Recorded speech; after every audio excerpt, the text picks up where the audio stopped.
Jusqu'à 9h, Good Morning Business. Il est 7h24. À quelle sauce allons-nous être mangés en 2021, sur le plan économique, bien évidemment? Julien Pouget, le chef du département de la conjoncture de l'INSEE, qui est être sur ce plateau, va nous le dire. Bonjour Julien Pouget.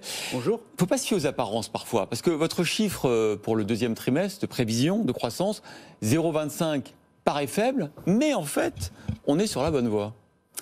Oui, l'INSEE a publié la semaine dernière les résultats du premier trimestre et nous publions donc aujourd'hui les perspectives pour les prochains mois, l'évaluation du troisième confinement et les perspectives pour les prochains mois. Alors, tout est relatif, tout dépend à quel chiffre on compare, tout dépend du point de départ. Et notre note de conjoncture s'intitule d'ailleurs « La reprise, si loin, si proche ». Si loin parce que... Vous ne vous mouillez pas trop dans le titre. Non, mais ça caractérise bien la situation. Si loin parce que on part d'assez bas. On reste encore, l'économie, on considère qu'en avril, elle a fonctionné à 6% sous son niveau d'avant-crise. Rappelez-vous, au creux de la crise de 2008-2009, l'écart était de 4%. Donc là, on est vraiment en sous-régime. Encore plus bas.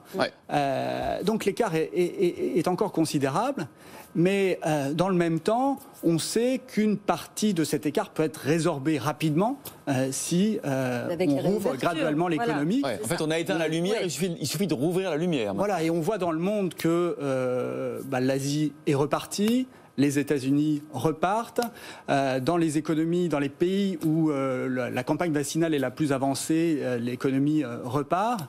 De fait, on a une économie qui a été mise sous cloche, mais qui a été largement préservée. Les revenus des ménages, globalement préservés, le tissu productif, avec des mécanismes de soutien massifs depuis le mois de mars 2020. Et plus de commerces ouverts, ça aussi, ça se ressent par rapport aux chiffres de novembre, justement. Oui, effectivement. On considère que la consommation des ménages, c'est ce qui est le plus affecté par les restrictions sanitaires, parce que ça concerne la vie quotidienne, la distanciation sociale, donc les fermetures de commerce. On considère qu'on est à moins 10%, là où en novembre, on était à moins 15 par rapport au niveau d'avant-crise. Et en avril dernier, en avril 2020, on était à moins 31. Encore une fois, tout est relatif, mais moins 10% par rapport au niveau d'avant-crise, ça reste encore considérable. Et sur les moins 6% de PIB, alors il y a une différence entre les moins 6% pour le PIB et les moins 10% sur la consommation des ménages. Parce que la production tient mieux. Ça vient du fait qu'effectivement, la production manufacturière, elle a relativement bien tenu. La construction est repartie.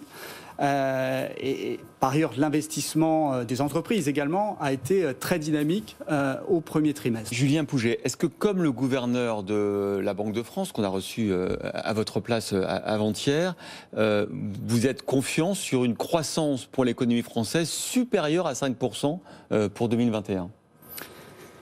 Retournons-nous sur 2020. Sur le diagnostic. C'est pas un oui franc et massif. Non, mais vous savez, pour prédire le futur, il faut comprendre le passé, il faut comprendre ce qui s'est passé. En 2020, à la même époque, on a collectivement sous-estimé deux choses.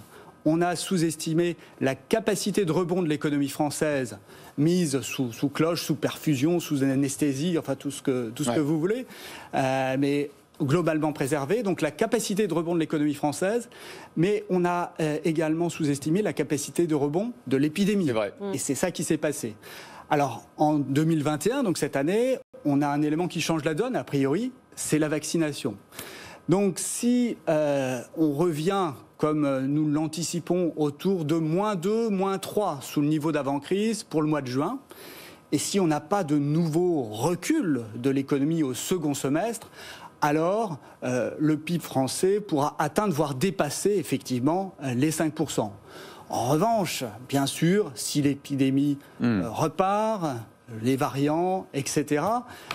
Et si on devait avoir un nouveau recul au second semestre, alors on pourrait être en deçà. On est encore dans le sanitaire, c'est ce que vous nous dites par rapport à ça, d'où cette prudence Oui, on marche sur des œufs, voilà. Parce que depuis le départ, on a une grille de lecture de la conjoncture économique, qui est une grille de lecture sanitaire, et ça reste le cas encore aujourd'hui. Une dernière question, Julien Pouget. On est toujours, Alexandra, on a envie d'être optimiste, et on l'est tous les matins. Il y a plein de gens qui nous donnent des raisons d'espérer qu'on soit sur ce plateau.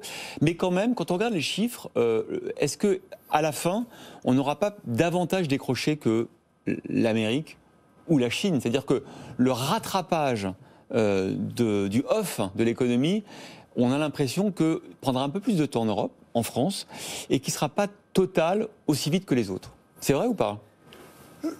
L'économie d'après ne sera pas exactement comme celle d'avant. La crise, elle a accéléré un certain nombre d'innovations, de mutations. On pense au télétravail, on pense à la numérisation. Elle a opéré des recompositions sectorielles. Alors certes, une partie des écarts vont se résorber, mais fera-t-on autant de voyages d'affaires qu'avant, par exemple Donc la question, effectivement, une fois qu'on aura quitté cette grille de lecture purement sanitaire au fond de l'économie, c'est quel est le terrain perdu et quelle va être notre trajectoire pour la suite, la trajectoire de l'économie compte tenu de l'ensemble de ces changements. Donc, ça fait beaucoup de paramètres pour les ordinateurs de l'INSEE, là, c'est vrai, mais pour nous aussi d'ailleurs. C'est vrai. Merci beaucoup, Julia Pouget, chef du département de la conjoncture de l'INSEE, d'avoir été sur ce plateau ce matin.